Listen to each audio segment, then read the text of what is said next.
Hey everyone, welcome to my channel. I'm Jordan and this is my August wrap up. A little bit of a new location today. I don't know, felt like sitting on my floor and just talking about the 13 books that I read in August. So 13 books, like I said, I feel pretty good about that. It's not my biggest reading month of the year, but I did read some chunky books, which we will get to near the end. That was definitely unexpected, but I feel pretty good about it nonetheless. So let's see, breakdown. I read 0 1-star books, only 1 2-star book, 6 3-stars, 4 4-stars, and 2 5-star books. So that's a pretty good spread amongst ratings in my opinion. I also read 5 books that I owned already and read physically, 4 books that I got from the library and read physically, and then 4 books that I read strictly via audio. So let's go ahead and get into all of the books that I read. So the first book that I read is The Tipping Point by Malcolm Gladwell. This is a nonfiction book that I don't even remember if this is my book or my husband's book, but we've owned it for several years, and it's been one of those books that like I was kind of interested in reading, but never really had a reason to actually pick up. And I ended up playing this Jeopardy game through Jacqueline from the channel Jacqueline. She runs this Facebook book club, and in August they did this Jeopardy challenge to, read books to fit certain prompts, and I ended up getting a prompt that this book fit into, so I finally read it. Nonfiction book about kind of this phenomenon of what takes a fad or like a trend and takes it from small to like widespread, and it kind of goes into like epidemics and pandemics, which is very relatable to what we're going through right now, obviously, and just what makes something go from something, locally popular to like seriously widespread. I don't know if I even explained that right, but it's about the tipping point of, certain trends and things and how they get there. And let's see, what did I rate this? Yeah, 3 stars. I don't have any lingering fantastic feelings about this book. I feel like it was very interesting to read. It was a lot of stories about things like a certain pair of shoes that became like the new pair of shoes that everyone was wearing, or like I said, like pandemics and how they get spread and things like that. And it was very interesting, but it wasn't very telling about like if you wanted to create a product that would tip and that would become widespread. They were basically saying that they don't know exactly what it is that causes it, but here's some examples of things that did that and why we think they might have tipped. And so for that reason, it wasn't very educational, just kind of interesting tidbits. So if you like Malcolm Gladwell books and you haven't read this one yet, I would say you'll probably still enjoy it because it's definitely his typical style of writing. But if you're looking for a book that's actually like a how-to lesson of how to grow a trend or a product to become widespread and popular everywhere, this is not a how-to book at all. So 3 stars. I am glad to have finally read it to get it off of my owned TBR, but probably not going to think about it all that much into the future. The next book that I read is This Is How It Always Is by Lori Frankel, and this is a contemporary book about this family who has like 4 or 5 children, and their youngest child was born a boy, and he from an early age expresses that he wants to break his gender norms. He wants to wear dresses to school, he wants a new name, he wants to go by Poppy instead of Claude, and he wants to play, with typically feminine toys, and this family is extremely accepting of him and wants him to be happy and comfortable and do whatever he wants, but they are also navigating a world which is still not all that accepting of transgender people in general, but specifically kids. A lot of people saying it's just a phase, or he can't be old enough to know what he wants or to make those decisions, and just about them navigating their life through that. And this was a fantastic book. I ended up rating it 5 stars. I originally read it via audiobook, and then as soon as I finished it, I knew that I wanted a physical copy, so I bought a physical copy of the book and plan on rereading it in the future physically. Just really impactful, and obviously brings up a lot of those conversations about how to discuss transgender rights and allowing people to make their own decisions when it comes to gender identities. This family, these parents, are kind of what I would strive to be as a parent. I have one daughter now. I hope to someday have more children in the future, and if any of them, are questioning or figuring out their own gender and sexual identities, I want to be as accepting as possible, and not only accept them, but also be able to advocate for them, to everyone in their lives. And I felt like these parents in this book were really, really supportive in that way, and it was kind of this whole family fighting this battle for the youngest kid and not just the kid themselves. And so I really enjoyed it. I definitely think I want to reread it again, like I said, just to kind of cement those ideas in me. And just because I haven't read a ton of other books with similar storylines to this, I'm sure they're out there and I definitely want to read more of them, but because I have read this one and enjoyed it, I know that I want to read it again already. So yeah, this is a 5-star book and I highly, highly recommend picking it up. I also highly recommend looking up Own Voices reviews by transgender reviewers. I will look some up and link them down below for you so you can find them, but I really enjoyed my reading experience with this. So it was a very pleasant surprise to have that be a 5-star book. Next book that I read is Tuesdays with Morrie by Mitch Albom. This is another book that my husband and I have kind of just had on our shelves for a couple years now, and I wanted to knock it out. It's a super short book, like under 200 pages. So it was very easy to knock out, just one that's kind of been nagging at me for a while. This is a nonfiction book, actually, from this author's perspective, as he is visiting one of his old professors named Morrie, who is dying, and he meets with him every Tuesday, and Morrie kind of gives him a different lesson about life. And I think this is traditionally kind of pitched for young adults and even maybe for children, because it's very like stereotypical life advice, and it's definitely still impactful because it's a nonfiction book, and it's hard not to be impacted by a story like this, but at the same time it didn't tell me anything profound that I had absolutely never thought of before. So I ended up rating it 3 stars. Definitely would recommend it to younger readers, kind of like I said, because I think it's just good reminders about, be a good person and what you should really appreciate in life and what isn't that important in the long run. So good lessons, not life-changing to me, but 3 stars, definitely still a beneficial read. And then the next book that I read is One to Watch by Kate Stayman London. This is a pretty popular book all over BookTube right now, but this is a contemporary book about this plus-size main character named Bee, who is a fashion blogger, influencer, who has been very vocal about her displeasure of this TV show called The Main Squeeze, which is basically The Bachelor, Bachelorette in this fictional world. And when she voices those opinions about like the lack of diversity in these shows, where they typically only cast thin, beautiful, white women for these lead roles, she's hoping for more diversity in terms of body type and race and background and just everything. And the show approaches her and asks her to be the next Main Squeeze. And so it's about her experience doing that as a plus-size woman. And this was super fun to read because it reads like a season of The Bachelorette.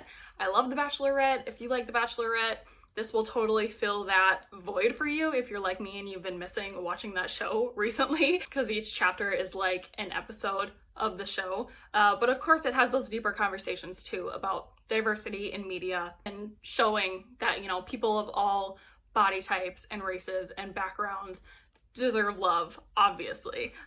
So I ended up rating this 4 stars. I have spoken to a couple plus size friends of mine who have also read this book, like Gwendolyn Kessinger is an example. She's a booktuber who has loved this book and absolutely loved it.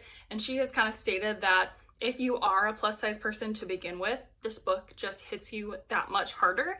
And so I think that that definitely rings true, that for me, it was a fun read, but because I don't personally identify as a plus size person, maybe I didn't connect to it as much on that level to make it like a 5-star book for me.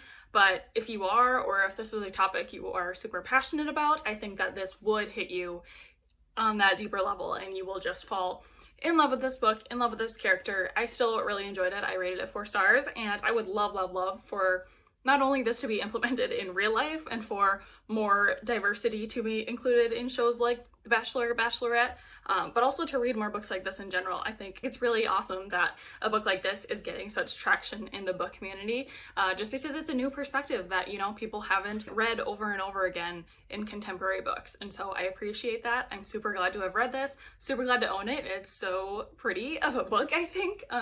And so I'm really excited to continue seeing reviews of this book in the future because it is so popular right now. And then the next book that I read is Home Before Dark by Riley Sager. This is a thriller. Riley Sager is a thriller writer. This is his fourth thriller. I have read all of them up to this point. I really, really enjoy his thrillers, and spoiler, I absolutely loved this one. This is about this haunted house, basically, about this woman who, when she was a kid, her family lived in this house. It's very like The Haunting of Hill House-esque. I'm sure you've heard that before. If you've heard this book, you've heard it compared to that. But she lived in this house with her family as a child, and they only lasted like 20 days or something before they moved out. And her dad wrote a book about their experience, basically saying that the house was haunted and that's why they left. And so she is back trying to get some answers about what really happened when she was a child because she doesn't remember, as well as she's wanting to fix up and hopefully sell the house as it's been left to her, and that's what she does for a career, is like flip houses. So she's simultaneously trying to find out if something, you know, supernatural did happen or not, so that she can actually sell the house, you know, with good conscience and whatever. I really enjoyed this. I think if you go into this book wanting to be freaked out by it, you will.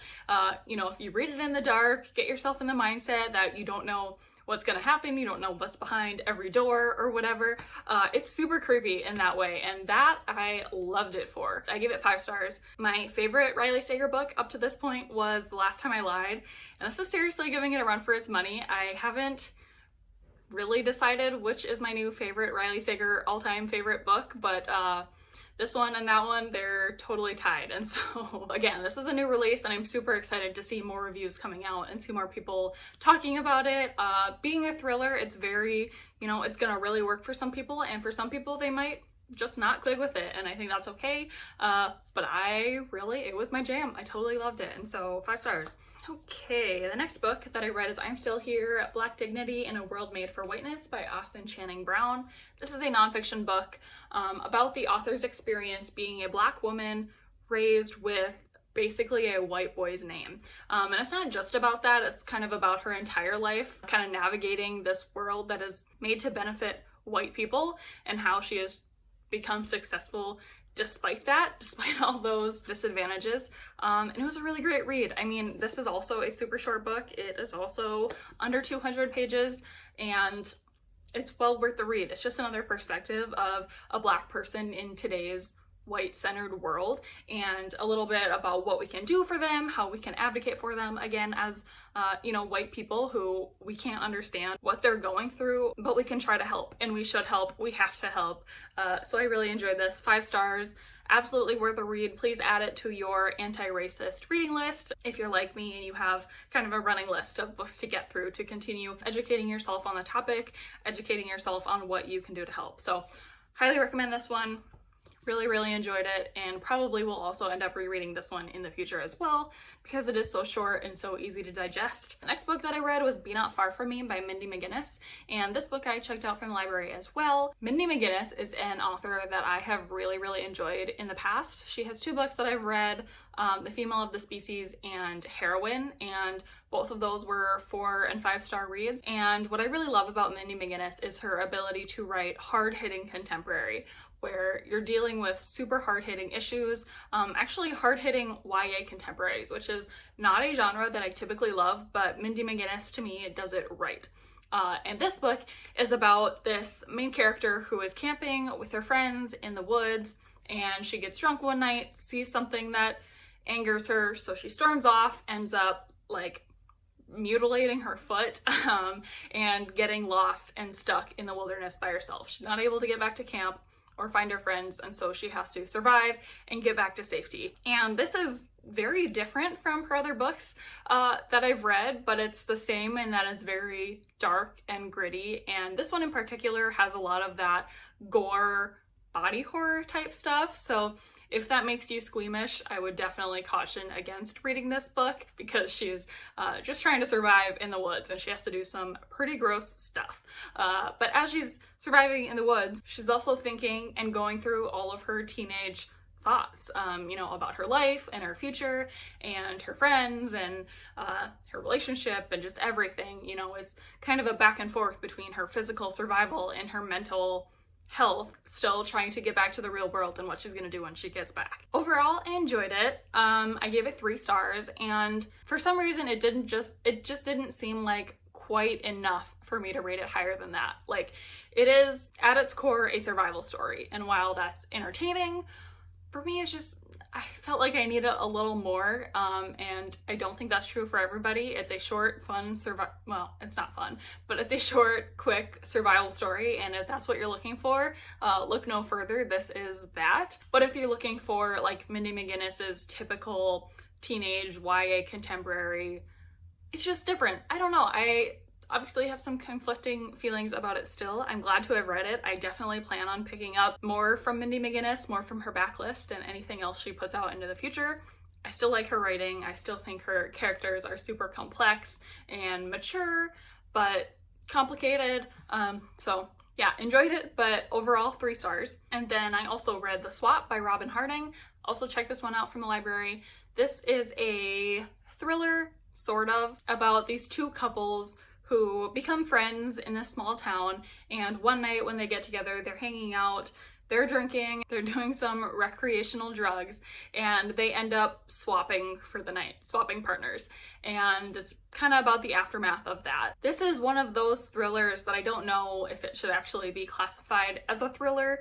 I mean, there are some thrilling elements of it, but for the most part, it's just like a complicated sort of domestic drama type book. There was nothing in it that was particularly shocking to me, but I still wanted to keep reading it and get to the end, so there was nothing that really bothered me about it. One of those books that I don't really remember a ton about, which is kind of telling about what the rating should be, so I'm giving it a 3 stars. If that sounds like your type of book, where it's, you know, more of those couple dynamics and kind of weird, everyone's tangled into everybody's business. If that sounds like your kind of book, then I would recommend it, but if you're looking for like an actual thriller, I would say go ahead and skip it. And then I read The Selection by Kiera Cass. I think everyone on BookTube knows what this is, but if you don't, this is book 1 in a dystopian series. The original series has 3 books in it, and then I guess there are 2 more books kind of as an add-on companion series, and then I think there are a whole bunch of novellas that go like in between them. I'm not really sure, but this is book 1, and it's about this dystopian world, kind of a mix between The Hunger Games and The Bachelor. Like, exactly. Everyone in the society is separated into castes, and like the royal family in cast 1, when the prince becomes of dating, marrying age, they hold this dating competition to find him a wife. And so we're following this girl who's from one of the lower castes, gets chosen to become part of the selection process, and is, you know, competing for this prince's love. And what's interesting about this book, I don't know if it's a spoiler or not, it's not a spoiler if you look into what the next books are about, but it doesn't complete the entire selection process in this first book, which is really interesting. So you don't really get a ton of resolution at the end of this book. And I do own the rest of the books in the series. I'm actually planning on reading them all for a book series binge video, which will be coming soon, so stay tuned for that. But so far I've only completed book 1, and it's very stereotypical YA dystopia. I mean, this was written several years ago, like, I don't know, 2011 or something, 2012. So I wasn't expecting this to be groundbreaking, but, you know, wasn't impressed by it either so far. I go into my thoughts obviously a lot more in that video, so I'm not gonna spoil them, but so far this first book I've given 2 stars, so that's a little telling about my thoughts so far, but I do plan on finishing the rest of the series. So I will get back. I will post that video and you can see my whole thoughts on the entire series, more in-depth thoughts on that book. And then the next book that I read is Nevermoor by Jessica Townsend. This is another book for a video that is actually coming out very soon, so I'm not even gonna spoil what that video premise is. But this book, if you're not familiar, is a middle grade fantasy book about this character, this girl named Morrigan Crow, who is destined to die because of the date she's born. But on that day, when she believes she's gonna die, she's whisked away to this world of Nevermoor and kind of put into this competition to be inducted into this fantastical society, which would provide her with riches, and that, you know, totally turns her life around because she thought she was going to die. And this is so far out of my comfort zone. I don't really read middle grade, I don't really read fantasy, and so, you know, it's all of that mixed into one to give you a snippet of my thoughts. I rated this 4 stars, but I'm gonna save the rest of my thoughts for that video, again, coming really, really soon. But was pretty pleasantly surprised by my feelings about that book. And then the last 3 books that I read for the month are some chunkers, and they are due to that Jeopardy game, like I mentioned at the beginning. They ended up having me read these 3 books, and I am not mad at having read them. I was just not expecting to read them. So the next book that I read was 11/22/63 by Stephen King. This is a historical fiction book about this man who is led to discover this portal that takes him back to 1958, and he's kind of instructed to use this in order to stop the JFK assassination that happens on 11/22/63. And Stephen King is not an author that I have a lot of interest in. I have read a couple of his books so far. I think I've read Carrie several years ago, and I read The Institute last year. So many people on BookTube here read his books and have a lot of mixed reviews on him, and from what I hear, just doesn't sound like someone that I would be obsessed with, and so I haven't sought out any of his books. But a bunch of members in this book club that I was participating in were planning on buddy reading this, and I'm a sucker for peer pressure, so I gave in and ended up reading it too, and I ended up enjoying it. So this book, I don't even remember how many pages it is. It's like 1,000 pages or something, so it's very, very thick, and we read it in a week. 1,000 pages is pretty daunting, and when you break it up into so many pages per day, it's not like an impossible number of pages, but it's still just daunting to be approaching a book of that size. So, you know, it was already intimidating going into it, but it sounded like something that I would enjoy. I like science fiction, I like historical fiction, and this is kind of a mix between the two. I had also heard that this book was very emotional and definitely gets at you. You get invested in these characters, and I mean, after 1,000 pages, I would hope you get invested in these characters, and I have to agree with all of that. There are definitely high points and low points to the book. There are sections that I think everyone could universally agree could be cut, but for some reason they're not, so you just kind of gotta trudge through them. And then there are definitely high action points, which are very exciting to read, and you fly through those parts. And then at the end of the day, you're kind of left with this pretty epic story that you either connected with or didn't. I definitely connected with it. I thought it was emotional. I ended up rating it 4 stars. I'm glad to have read it. It didn't convince me to go out and read all of Stephen King's other books, but I'm glad to have read it. I do plan on watching the TV series that I think is on Hulu about this book and that follows this story. I think it maybe is tweaked a little bit here and there, but I'm interested to watch that and just to now know what this book is about and to know what everyone's talking about. So 4 stars. Would I recommend it? I don't know. If you're a big fan of Stephen King, or if this sounds like a premise that really intrigues you, then go for it. But obviously the size is daunting, and so if you are not going in with a plan, I think there are definitely parts that you'll get to and be like, I don't know if I can do it anymore. And so, you know, just go in knowing that and go in prepared to trudge through some slow parts, and I think you will get out and hopefully really have connected with the story. And then the last 2 books that I read this month, I'm gonna lump them together. They are Outlander and Dragonfly and Amber by Diana Gabaldon. And these books are 800 and 900-ish pages respectively, and again, was never planning to read these books. Was not expecting it, didn't really have interest. I don't even think I knew that these were made into a TV series until we were instructed to read this for that Jeopardy game. And so I was kind of going in with no expectations. This is a historical fiction book with a slight fantasy element because it's basically about this woman who is in Scotland with her husband, kind of on a second honeymoon, and she stumbles upon this portal that brings her back to like the 1700s. And she ends up having to survive there, having to live there, make a new life. And so it's primarily about her life back then. Other than that, there are no fantastical elements, but there's that fantastical base of her going back in time.